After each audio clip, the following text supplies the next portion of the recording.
साहब बहुत शुक्रिया आपने ज्वाइन किया। एक मजहबी रहनुमा, एक मजहबी स्कॉलर की तरह आप मेरी रहनुमाई कर दीजिए, ये बता दीजिए कि क्या किसी उसामा को अफगानिस्तान में, अमेरिका में, यूरोप में या मेरे मुल्क में जिहाद करने का ये या जिहाद अनाउंस करने का हक है, और क्या इसे आप जिहाद समझते हैं जो उसामा कर रहे थे? सर फसाद था, इसका जिहाद से क्या ताल्लुक है? किसी शख्स को भी ये हक नहीं है कि वो मेरी ममलकत में खड़े होकर, मेरे इलाके में खड़े होकर किसी के खिलाफ जंग का ऐलान कर दे। वो मेरे घरों को, मेरे मकानों को, मेरे खेतों को, मेरे जंगलों को, मेरे बागों को इस्तेमाल करे, ये हक उसको कैसे दिया जा सकता है? अगर मिसाल के तौर पर पाकिस्तान को जंग करनी है तो इसका फैसला पाकिस्तानी कौम को करना है। अगर मिल्लत इस्लामिया को किसी के खिलाफ जंग करनी है तो उसका फैसला मिल्लत इस्लामिया को करना है। किसी उसामा बिन लादेन को, किसी मुल्ला उमर को इसका हक नहीं दिया जा सकता। तो ये बात बहुत अच्छी तरह समझ लेनी चाहिए कि अगर हमें जिहाद करना है, और जिहाद हम कर सकते हैं इसलिए कि अल्लाह के दीन में हमें इस बात की इजाजत दी गई है कि हम जुल्म और उद्वान के खिलाफ जिहाद करें, लेकिन इसका फैसला करने का हक हमें है, हमारी कौम को है, हमारी कौम के जिम्मेदार रहनुमाओं को है। जी गांधी साहब, आखिर मैं आपसे पूछना चाहूंगी, क्योंकि एक तो इंटेलिजेंस फेलियर होता है और कहा जाता है कि आइडियोलॉजी से लड़ा नहीं जा सकता, आइडियोलॉजी को डिटेक्ट नहीं किया जा सकता, तो आइडियोलॉजी से कैसे डील करेंगे? ये आप नजरिया का मुकाबला नजरियाती जंग से करते हैं, यानी आप समझने की कोशिश करते हैं कि वो नजरिया क्या है, उसके दलाइल क्या है, वो किस बुनियाद पर खड़ा है।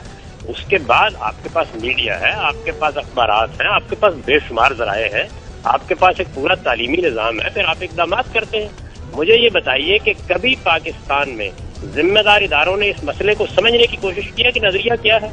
मैं तो ये देखता रहा हूँ और मैंने अपनी आंखों से देखा है कि इस वक्त से पहले लोग मानने के लिए इसको तैयार नहीं है। ये कहा जाता है कि ये तो भारत के एजेंट है, ये इसराइल के एजेंट है, ये बाहर का कोई आदमी आया होगा, ये मुसलमान हो नहीं सकते, ये मालूम नहीं कहाँ से नाजिल हुए हैं, ये लोगों ने हमारे खिलाफ साजिश की है। जब तक हम इस तरह की सूरत हाल से नहीं निकलेंगे और सच्चाई के साथ नहीं समझेंगे, ये कैसे हो सकता है? हमें एतराफ करना चाहिए पहले कि हमारी पहली पॉलिसी गलत रही है। हमें एतराफ करना चाहिए इस बात का कि हमें अब उन चीजों को नहीं दोहराना। हम कश्मीर में प्रॉक्सी वार का तरीका कभी इख्तियार नहीं करेंगे। हम अफगानिस्तान में किसी मिलिटेंट गिरोह की सरपरस्ती नहीं करेंगे। हम जमहूरी इक़्तिदार के अलंबरदार होंगे, आला अखलाकी उसूलों पर अपनी पॉलिसी को इस्तवार करेंगे, उस नजरिए को समझेंगे जिस पर तालिबान और अलकायदा कायम है, और उसका नजरियाती मुकाबला करेंगे। हमारा मीडिया, हमारे ज़राए इब्लाग पूरी कुव्वत के साथ एक एक सवाल का जवाब देंगे। हम अपने मदरसों को दुरुस्त करेंगे, हम अपनी मस्जिदों को दुरुस्त करेंगे। नजरियाती महाज के ये मराकिज़ हैं।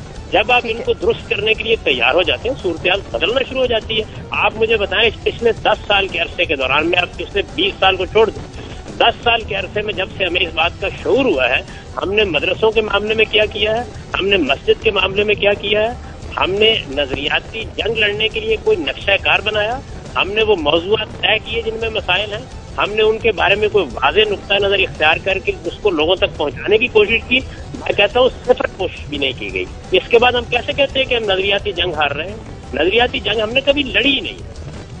ठीक है, बहुत बहुत शुक्रिया आपका गांधी साहब, आपने हमें ज्वाइन किया। और आज हम यही बात कर रहे थे कि जिसकी हम बार बार बात करते हैं, 80 की दिहाई में जो हमने जंग लड़ी और जीती, वो हमारी जंग कभी थी ही नहीं, और उसका जो मलबा है, जो आइडियोलॉजिकल एक बैगेज है, उसको अब हमें शेड करने का वक्त आ गया है। और अगर कहीं पे भी नजरियाती इख्तिलाफ है, कहीं पे भी, तो उसको तर्क करना पड़ेगा, अपनी पॉलिसी को रिविजिट करना पड़ेगा और मिलिटेंसी को खत्म करना पड़ेगा। और इसके लिए एक जाहिर है, जिस तरह गांधी साहब ने खुद कहा, नजरियाती जंग हमने कभी नहीं लड़ी, अब वक्त है नजरियाती जंग का, और इस जंग में हम सबको एक साथ एक जबान होकर आगे बढ़ना पड़ेगा।